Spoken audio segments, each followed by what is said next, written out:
Good afternoon, everybody. As Chris said, I'm Cor Price, State Representative for House District 87, and it's my absolute honor to welcome you to today's Ag Appreciation Luncheon. I want to thank everybody for attending and for showing your support for Texas agriculture. As you likely know, and you heard earlier of today's sponsors, I want to also recognize the primary hosts, the Amarillo Chamber of Commerce Ag Council and the wheat producers. Let's give them another round of applause, please. Living here, it's absolutely easy to understand how important the agriculture industry is to our economy and to our local communities. I know firsthand, however, that's not the case everywhere, even across the state of Texas. There are folks that don't immediately or intuitively understand the importance of agriculture to their local communities or their economies.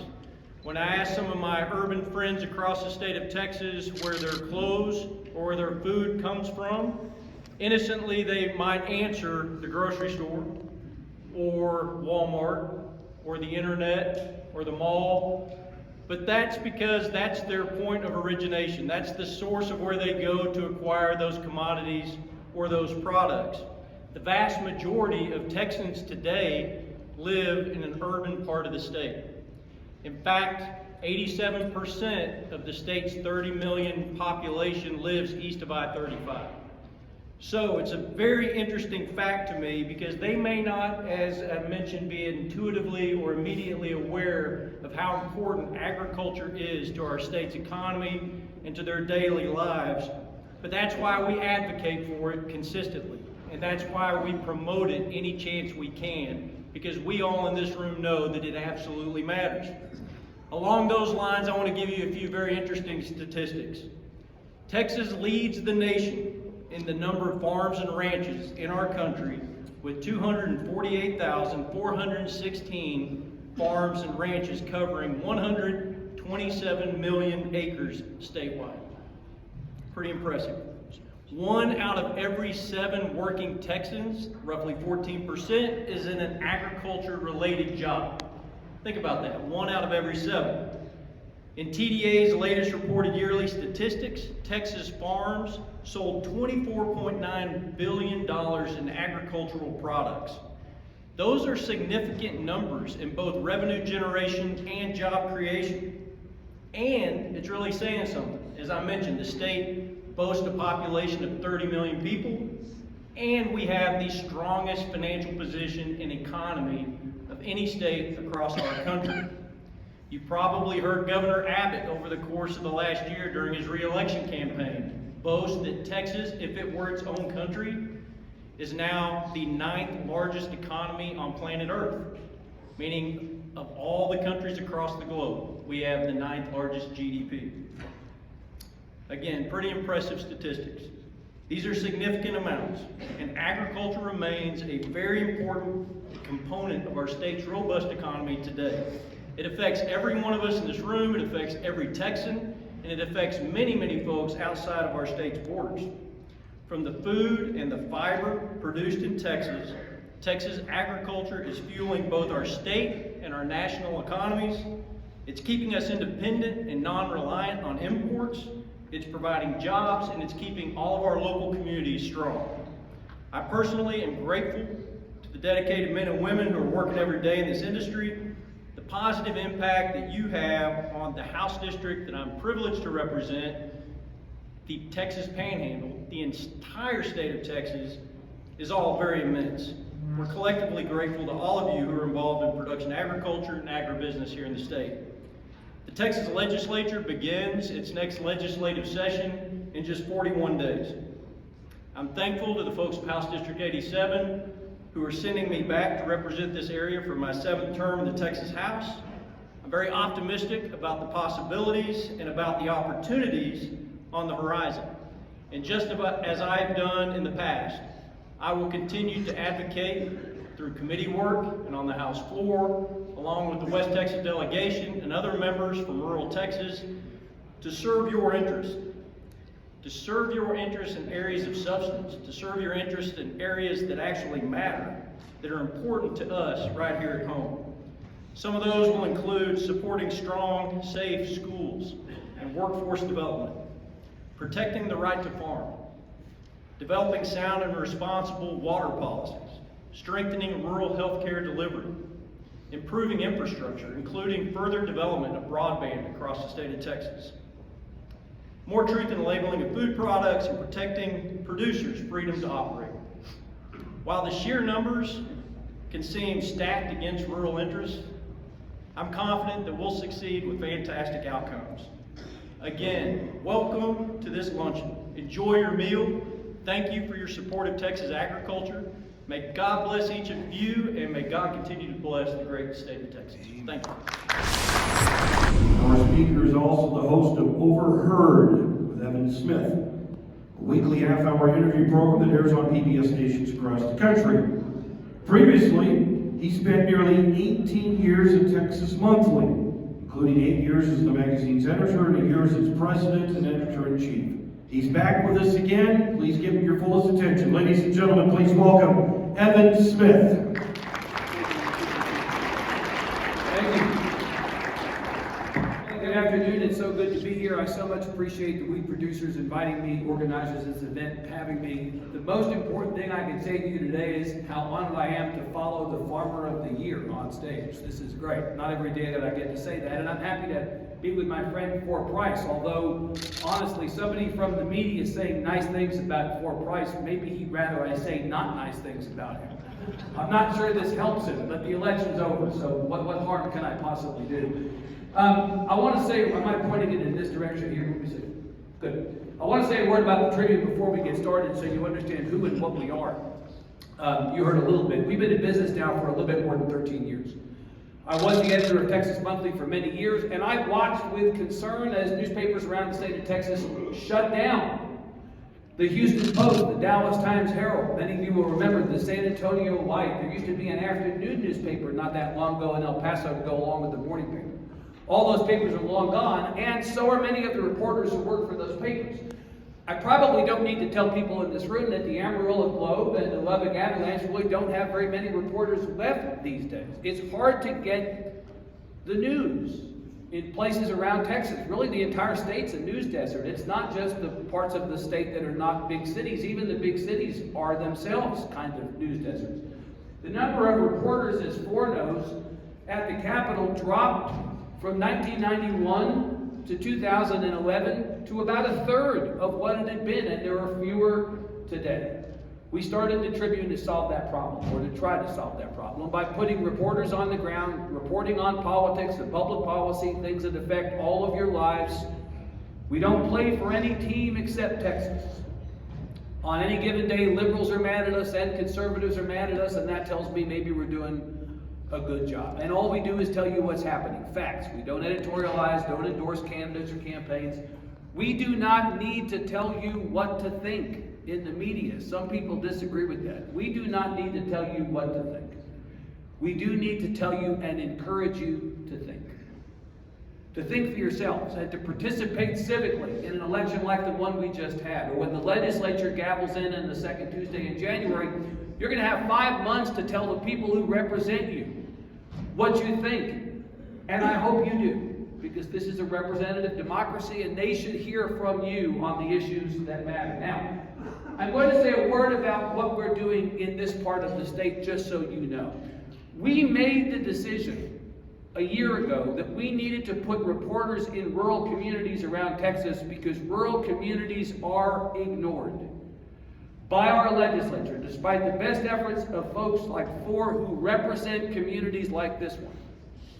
By and large, the conversation at the Capitol is not about rural, to the degree that it should be, to the degree that the issues in rural Texas are issues for all of Texas, for the reasons you've heard.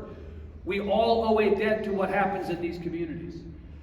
And yet rural is not really on the agenda as often as it might be. Education, healthcare, I'll talk about some of that today. So we said we need to actually put reporters on the ground here to report stories about what's happening in rural communities, because not every legislature reads the Amarillo paper or reads the Lubbock paper, but they all read the Texas Tribune.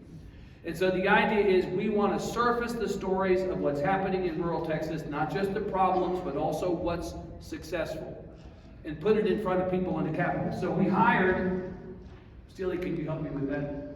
Get that to come back up. We hired a young woman named Jamie Lozano who grew up in Levelland, went to South Plains College and then Texas Tech. She's based in Lubbock, and she is our first ever reporter based in Lubbock. We also hired a woman named Pooja Salhotra, who is our first ever reporter based in Lufkin. And I'm telling you, probably before I've told anybody publicly, that the next thing will be, by the very beginning of the session, we're going to have a reporter full-time on the ground in the Permian as well. We believe that covering rural is covering Texas. And so I hope you'll check it out, texastribune.org. I encourage you to do that. So I'm going to talk today, I was asked to talk a little bit about politics and legislature. I'm going to do some of that, but I'm going to morph into a conversation around population. Because I really do believe that the story of Texas today and in the future ladders back up to the changes in population that we're seeing. And if you want to understand where the legislature might direct its efforts in the next session and the one after that and the one after that, they can follow the data that tells us how the state is growing and changing, and then align their policies with the people, where they are, who they are, and what the needs are. So I want to talk a little bit about the election and then talk about population. 8,076,603 is the number of Texans who voted in this last election a few weeks ago. 8,076,603. 29.5 million Texans in the state, officially according to the U.S. Census. Unofficially, the census undercounted the state by about 500,000. So we're really at about 30 million. So about 8 million voted out of a total of 30 million. Of course, not all those folks are old enough to vote or eligible to vote. We have 17.7 million people registered to vote. We have about 20 million adults in the state of Texas. 8 million is how many voted in the last election. If you go back over the last several election cycles, we have presidential election years where turnout is high. We have midterm election years, no presidential election on the ballot, where turnout is lower. In blue are the last 3 midterm elections. If you go back to 2014, we only turned out about 4.7 million people to vote in 2014. That was when Greg Abbott and Dan Patrick were elected governor, lieutenant governor for the first time. John Cornyn was running for re-election that year for the U.S. Senate. 2018 was an unusual election. That was the election where Beto O'Rourke, a congressman from El Paso that most people could not pick out of a police lineup, ran against Ted Cruz, who was running for the first time to be re-elected to the U.S. Senate. Nobody knew O'Rourke. Somebody had to run. He decided to be the guy to run against Cruz. He turned out to be, relatively speaking, the most articulate, empathetic, and charismatic Democrat to run statewide since Ann Richards. As we'll talk about in a second, it wasn't enough. But he got a lot of people to turn out, and so did President Trump. Because midterm elections, while there's no presidential election on the ballot, are almost always referendum on the party in power. And the party in power in midterm elections almost always does badly. There were a lot of people unhappy with President Trump. Not so many in Texas as in other places, but enough in Texas that they turned out to vote, because anger is a greater motivator than joy at election time. And who was angry at President Trump in 2018? Women, young people, and people of color. And we ended up with presidential level turnout, 8,300,000 in a midterm election in 2018. 8 million this time, which is not too far off from 2018, but of course the population of the state has grown. If you add in the presidential year turnout, 2012, when Obama ran for re-election against Romney, we actually did better than that presidential year this year. Trump and Clinton in 2016 was 9 million. Biden and Trump in 2020 was the most people who've ever turned out for an election in Texas, 11.3 million. 66.2% of eligible voters in Texas turned out at that time, which is a lot. But you know what?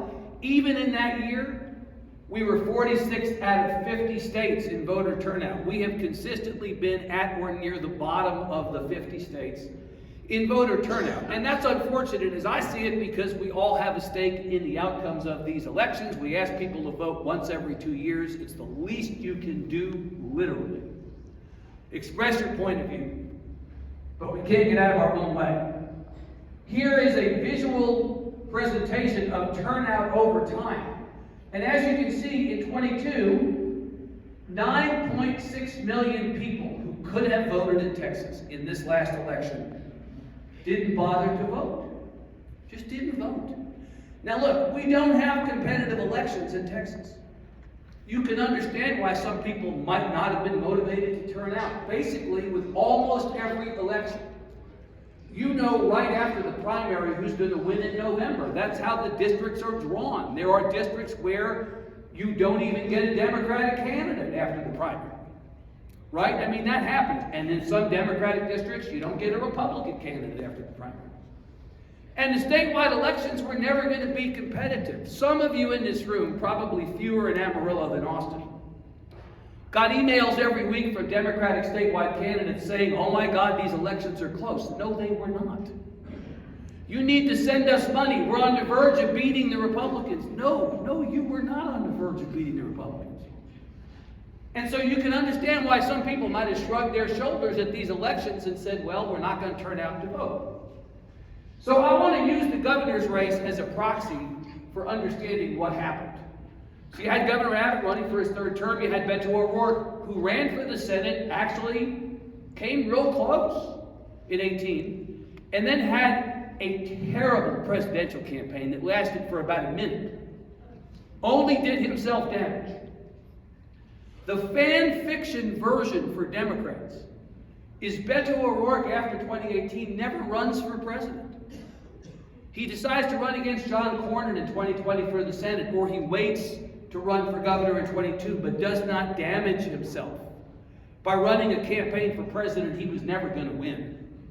Doesn't give himself the opportunity to say things like, hell yes, I'm going to take your guns, which immediately disqualifies him in the minds of a lot of voters in Texas from being governor. Here's how the election turned out. And these, by the way, these numbers are really only a day old because we finally just had the final canvass of the votes. So we actually now know what the final numbers are. Abbott got 4.4 million and change. O'Rourke got 3.5 million and change. It was a race of 10.9%. That was the margin. Abbott beat O'Rourke by 10.9%.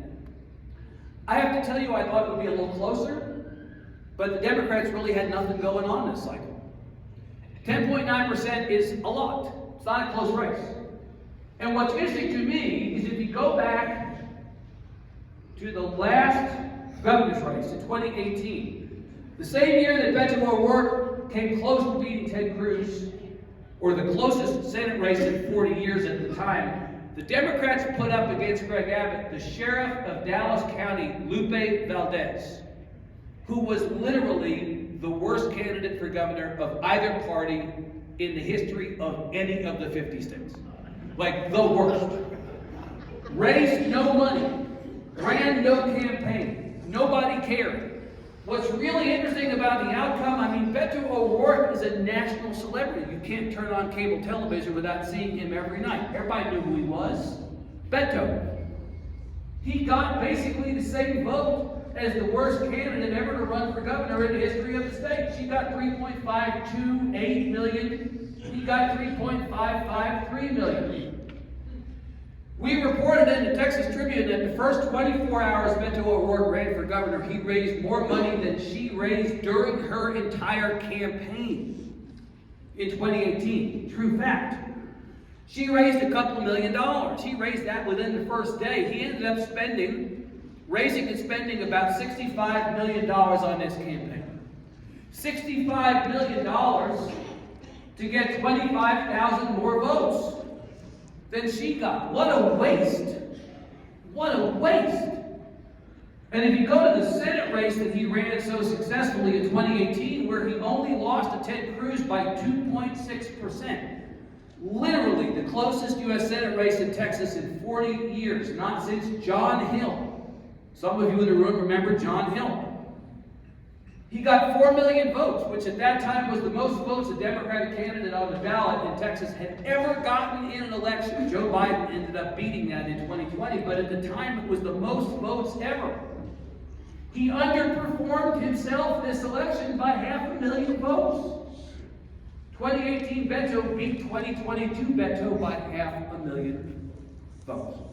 That's the situation that the Democrats found themselves in this election. This is why it wasn't close. There was just nothing to do.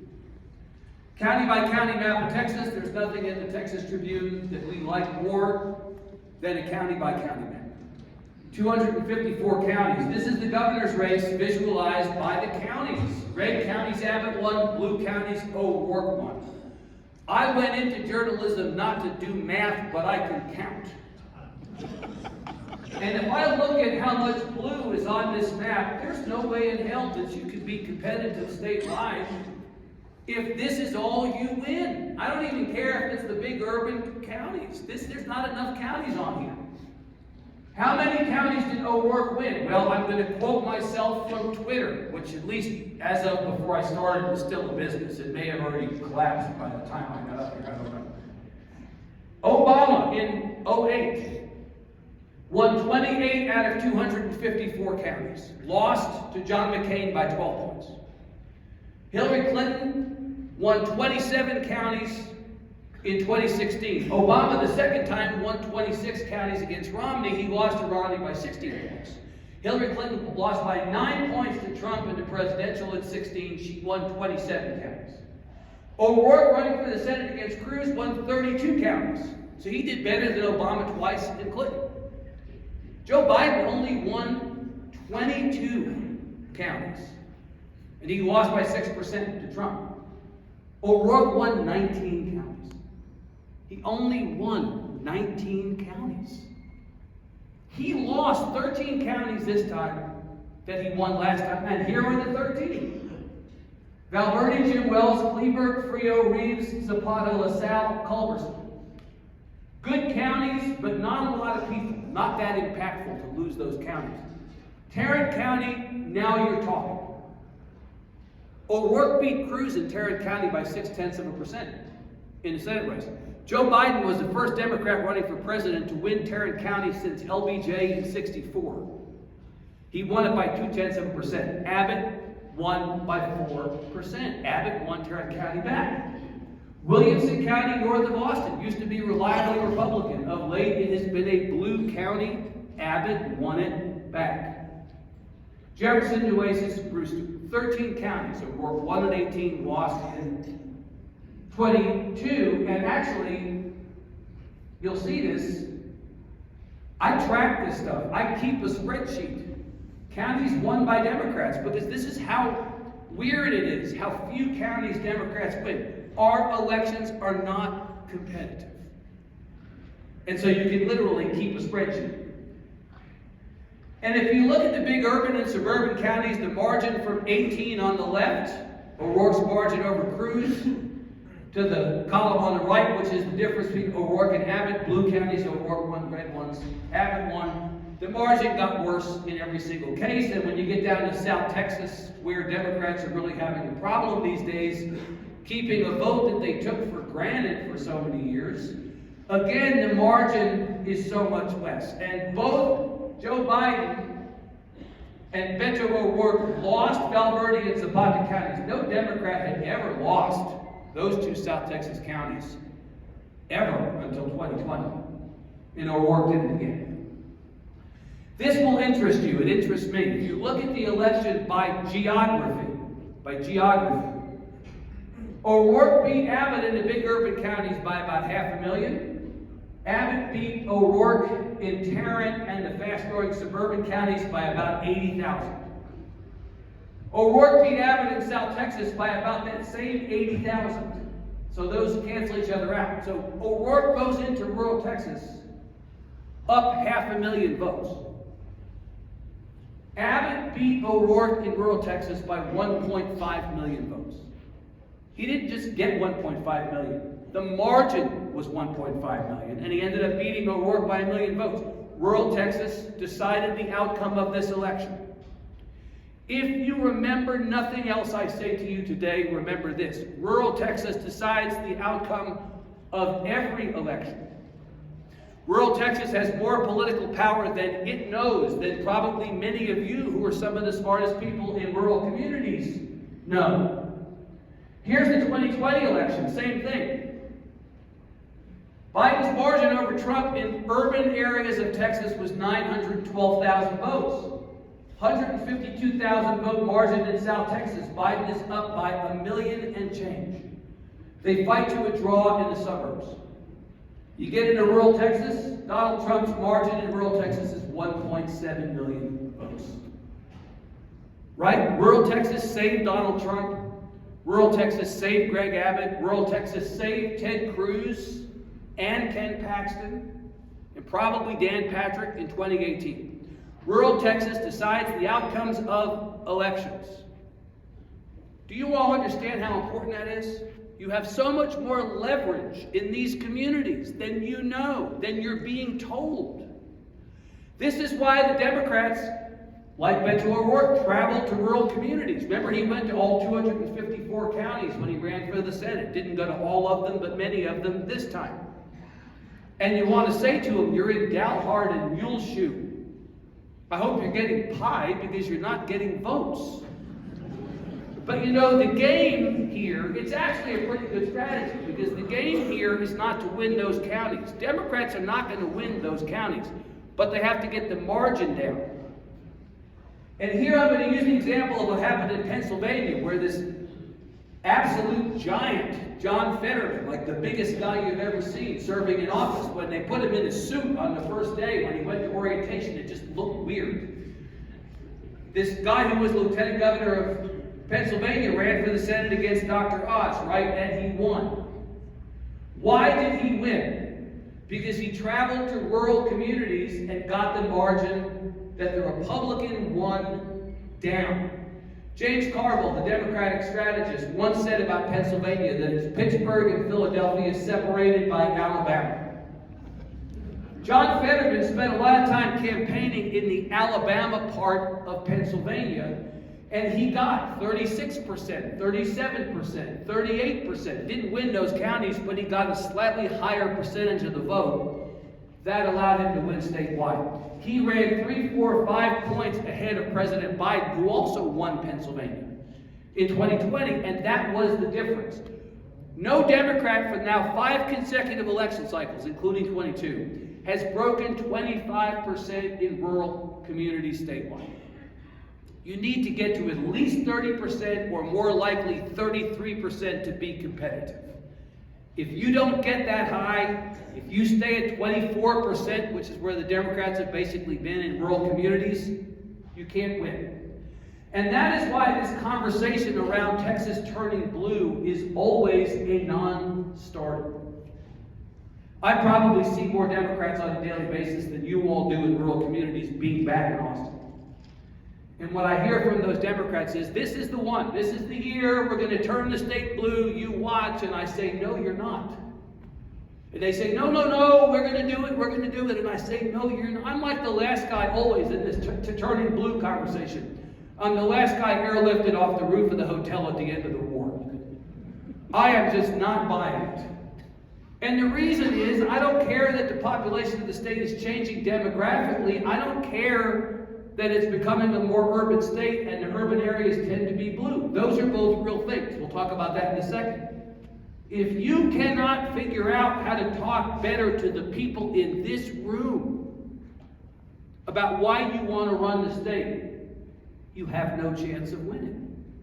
You all are the key. You decide.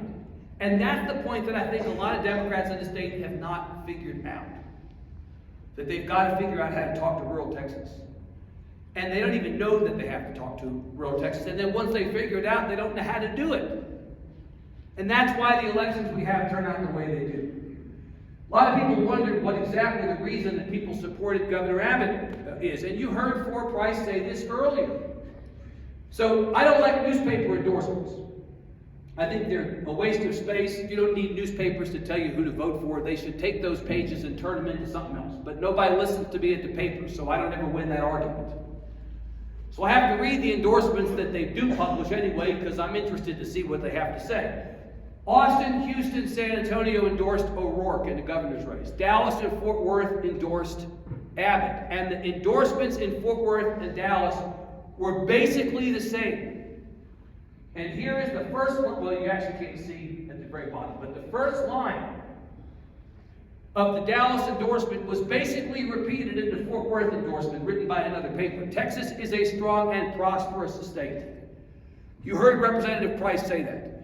30 years later, it's the economy, stupid. Remember that line from Bill Clinton? There may be people in the state who are mad about this or mad about that, thought Governor Abbott went too far on this or didn't go far enough on that. You've heard this. Nobody likes somebody 100%.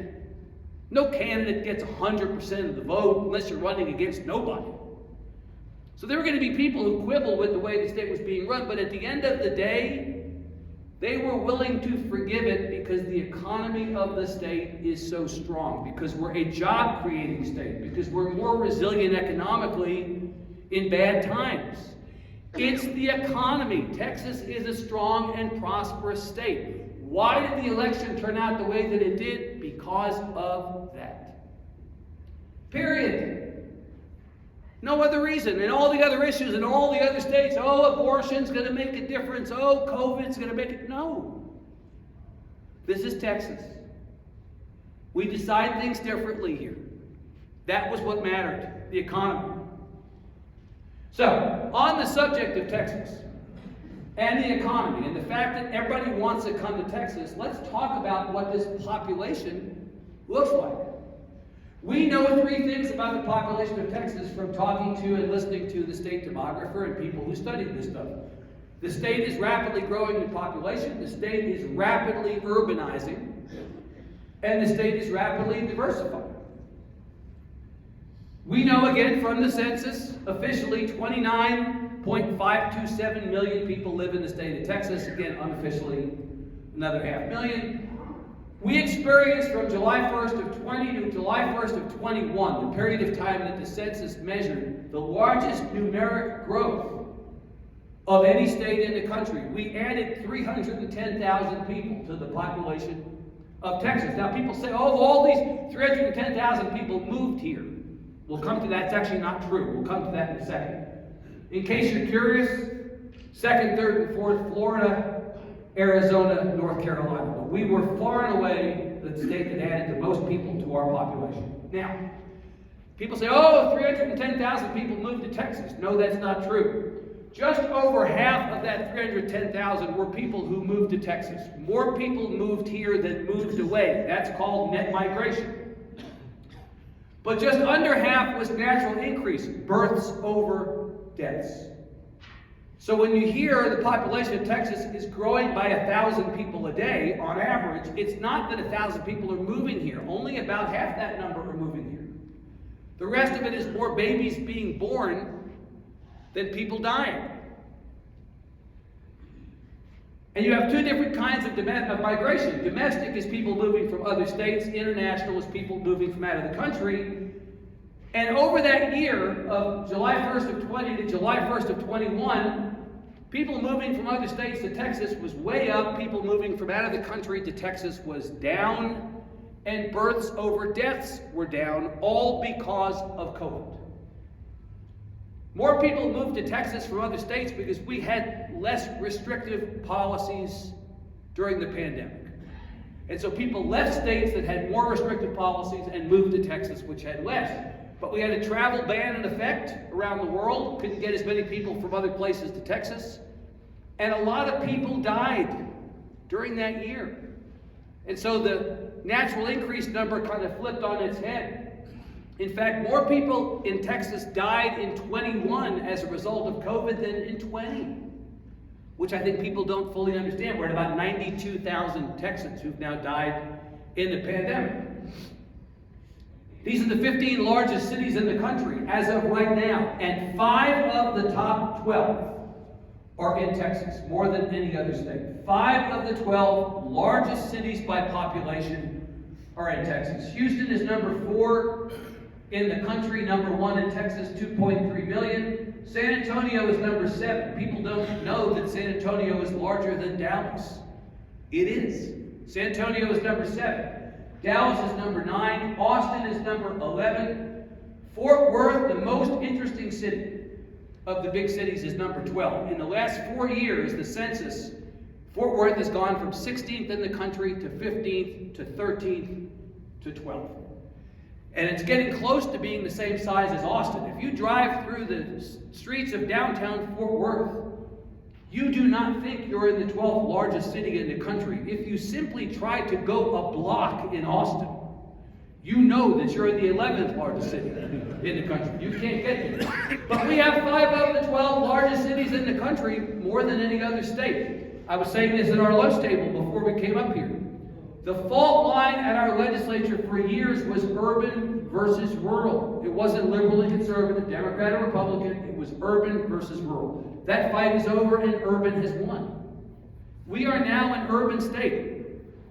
I think it's fair to ask whether we legislate and appropriate like an urban state, but we are now, based on what we see here, an urban state. And I'm going to go quickly through these slides because they all basically make the same point. These are all ways to look at the data to show how we have the largest cities in the country. 15 cities with the largest numeric increase during the last year. 8 of the 15 are in Texas. San Antonio is 1, Fort Worth is 3, and then 8, 9, 10, 12, 14, and 15 are all suburbs. Places like McKinney, in Georgetown, in Frisco, our suburbs are now themselves big cities. And so in addition to having the biggest cities, we also have the biggest suburbs. If you look at metro areas, top 10, 4 of the 10 are in Texas. Dallas, Fort Worth 1st, Houston 3rd, Austin 4th, San Antonio 8th. If you look at the fastest growing cities on a percentage basis over that last year, we have 3 of the top 5 in the country, and they're all suburbs. Georgetown was actually, north of Austin, the fastest growing city on a percentage basis in the entire country over the last year, and Leander, to the west, of Georgetown, was the 2nd fastest growing in the whole country. Among the counties, 5 of the top 10 counties in population growth, all suburban, were in Texas. And if you go back the previous 10 years, we added 4 million people to the state of Texas population, 2.5 million of those in Houston, Dallas metros. 2.5 million in the Houston and Dallas metros just in the previous 10 years. 33% growth in the Austin metro over the previous 10 years. And together, 88% of the growth of the whole state was in the 4 big urban metros. You heard Representative Price talk about the number of people who live east of I-35. Well, those are basically people who live in urban metros. And the growth of the population of Texas over the next 30 years is going to be almost entirely in those urban metros. An interesting data point, that 4 million that we added to the population over the previous 10 years, 95% were non-white. Think about that. For every white Texan we added to the population over the previous 10 years, we added 11 Hispanic Texans. The raw numbers are really interesting. The population of white Texans only increased over 10 years by 187,000, and yet we added almost 2 million Hispanic Texans. And the Asian population of Texas is actually, to my mind, really interesting because on a percentage basis, it is growing the fastest of any of the population groups in Texas right now. And in fact, 215 of the 254 counties got more diverse over the previous decade. Here's a visualization of that. The yellow counties are the ones that didn't get more diverse. It's a hell of a lot of blue on that screen. Every county got more diverse over time. Now, here's a different view of the county to Forrest Point. Here's I-35. And as you heard him say, north of 85%, I think it's 87, it may be a click higher than that now, 87% of the population, let's call it, lives in the 1/3 of the state east of I-35. 13% of the population lives west in the 2/3. Doesn't that seem out of balance? Seems out of balance to me. Rural Texas right now represents 3 million people in the overall population of Texas. 3 million. 3 million is out of 30 million, roughly 10%. Rural represents the lowest percentage of the overall population of Texas that it has in the history of the state right now. And that percentage will never go back up. it will only go down because, as we said, if 90% of the population growth projected to go from 30 to 47 million over the next 30 years, so go out to 2050, you're at 47 million Texans. Well, 90% of that new population is going to be in the urban areas. So rural, even if rural stays exactly what it is, 3 million, it'll be 3 million out of 47 million, not 3 million out of 30 million. It'll be a smaller percentage still. But again, 3 million is more than the populations of 18 states. Rural Texas would be the 33rd largest state in the country. And we have a ton of money going into those states that are smaller than rural Texas to pay for education, healthcare, economic development. You would never allow an entire state to have broadband as hard to access as it's hard to access broadband in rural Texas. You would never allow the number of hospitals to close in an entire state that we've allowed to close in rural Texas. So why is rural Texas not being taken care of in a way that acknowledges the population size and the importance? And let's get into some of that. A series of things that you need to know about rural. More than 100,000 Texans live in one of 32 counties, all of them rural, without a primary care doctor. So more than 10% of the 254 counties, no primary care doc in the entire county. In 74 counties, which is basically 25% of the state, and these are again all rural counties, no hospital in 74 counties in the state of Texas. We've had more rural hospital closures since 2010 in Texas than there have been in rural communities of any other state, more than 20 hospitals.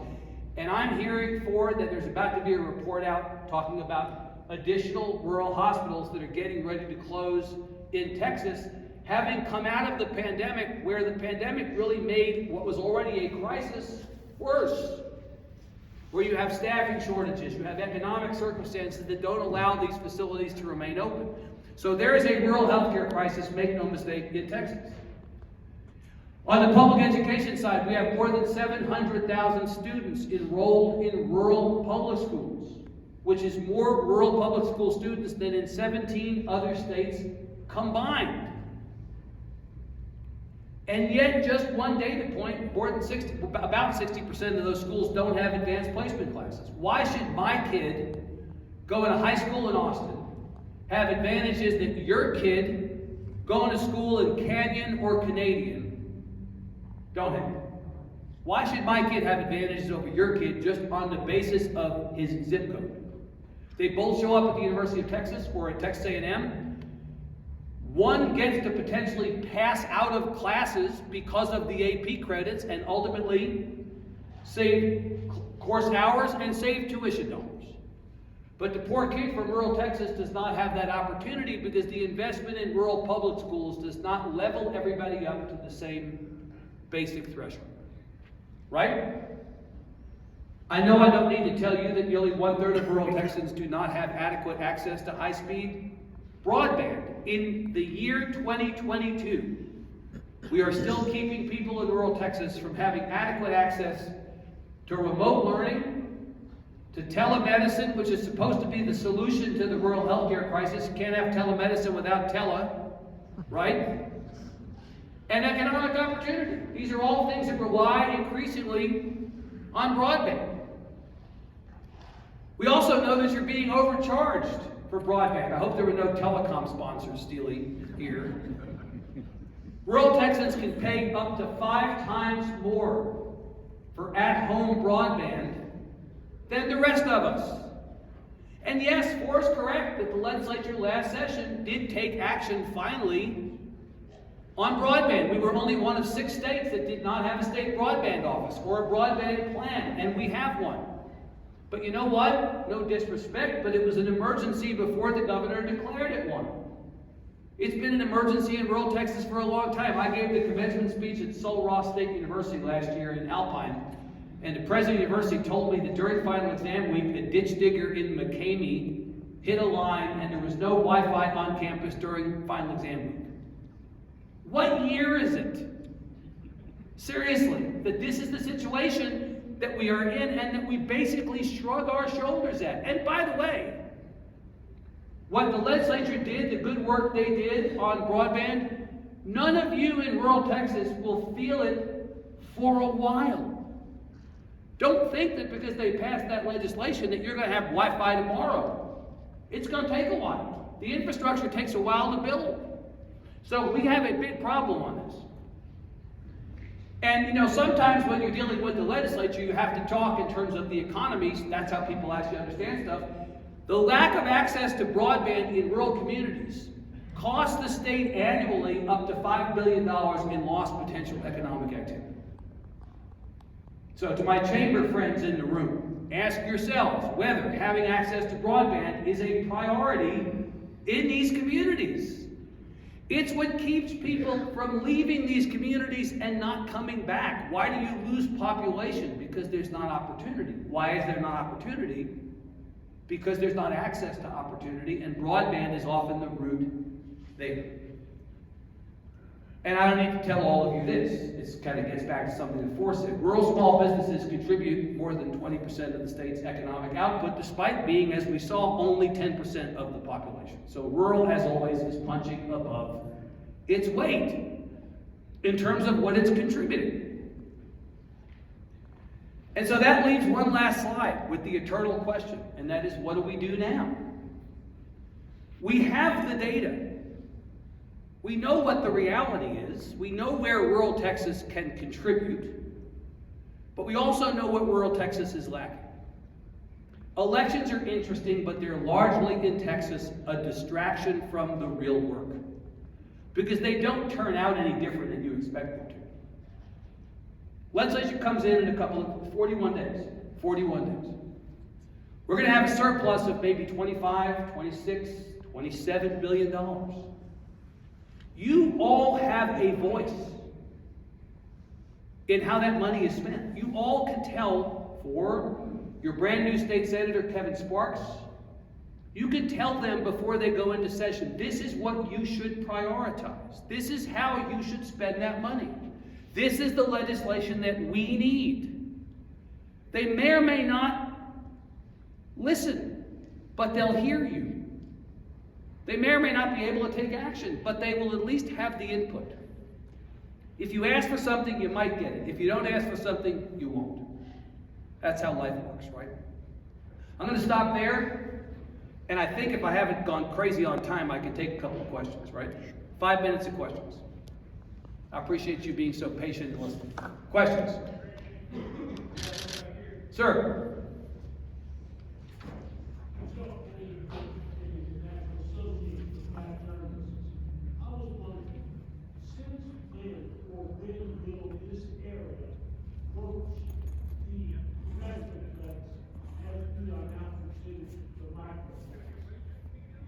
You mean in population?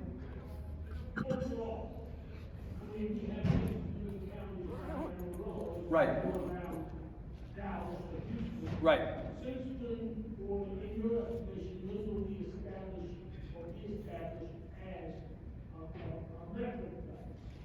Yeah, well, I think it's a great question, and it gets to a lot of the things we talked about. You know, you need to have sufficient economic opportunity. You've got to be able to get to and from this part of the state, from other parts of the state, for it to be a thriving, a plex. We were talking just a little while ago about the fact that it is easier today from the big cities of Texas to fly to Los Angeles and Boston than it is to Amarillo, El Paso, and McAllen. And it's actually faster to fly from Austin to Los Angeles than it is to fly from Austin to Amarillo most days. I mean, there's a lot of stuff working against you on this. But don't wait for other people to solve your problems, and don't wait for other people to define this region. Do it yourself. There may very well be an alignment of interests among the chambers in this part of the state who see the opportunity to put something together where 1 + 1 + 1 is more than 3. And you sell yourselves to the rest of the state as a place with lots of opportunity to be leveraged. I think it's a reasonable question. What else? Sir? In the 2036 numbers for rural, Yes. what was the definition of rural? Well, that's always an interesting question, isn't it? How do you define rural communities? What is the population threshold? I consider Lubbock and Amarillo to be rural. Do you? Yeah, the USDA establishes 50,000, a county of less than 50,000. Yeah, I wouldn't listen to the USDA. Because the reality is that the challenge is that a community like Amarillo, which has among the larger populations of rural communities in the state, right? Let's be honest about it. The challenges that you all face related to many of the things I just described make you very much the same as communities with smaller populations. You know, a couple 100,000 people in Lubbock, or a couple 100,000 people in Amarillo, or a couple 100,000 people in McAllen does not absolve you of the consequences of being essentially ignored by the legislature to the degree that you are ignored, and where the resources don't necessarily allocate in a way that allows you to solve some of those problems. So, you know, I may have a squishier definition than the USDA does. Go with mine. Anything else? One of the things about, thank you, let me just say one more thing. One of the things about this job, 13 years, and the previous job at Texas Monthly, 18, so as you heard, a total of 31, is that I got to get up every day and spend time with people like you. That I got to get up at my house at 4 in the morning when nobody at my house is away, get on a plane, fly to Amarillo, give a talk like this, interact with people like this. I was saying that I remember Ted Cruz running for president in 2016, and he would show up in the state and he would say, I just flew in from Washington, D.C. It's good to be back in America. I feel that way about Austin sometimes. I mean, I love Austin. I've lived there 31 years, and I will stay in Austin. But Austin, let's be honest, is fake Texas. It's Disneyland. When I leave Austin to come to Amarillo, the first thing I think is, I just got in from Austin. It's good to be back in Texas. Right? And so I want to thank you for the opportunity to be here, because connecting with all of you, being able to be with all of you, and being in Amarillo makes me feel like I've actually been in the part of the state that I need to be in as much as possible, and I've had the honor to get to do that for a very long time. And I'll miss it. Thanks very much.